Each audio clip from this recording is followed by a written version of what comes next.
Азамат.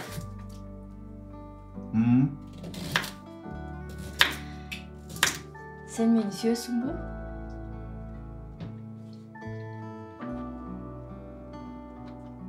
Azamat. Оу.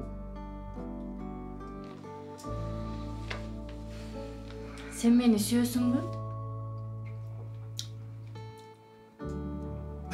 Ооба. Алып кетесің. Ай эмне бул жөнүндө айтпайсың? Ай биз үйлөнгөндө сүйөм деп айтпадым беле. Эгерде бир нерсе өзгөрүп калса айтпам.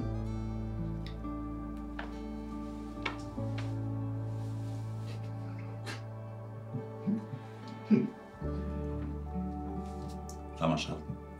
Сүйөм. Жакшылыкта да, жамандыкта да, ооруда да, кырсыкта да, кедейликте, байлыкта да сүйөм деп Кудайдын алдында, адамдардын алдында сөз бербедим беле. Мужик сказал, мужик сделал дегендей өз сөзүмө айтпайм. Анда ушул жөнүндө мага дайыма эскертип айтып турчу, макулбу? Макул.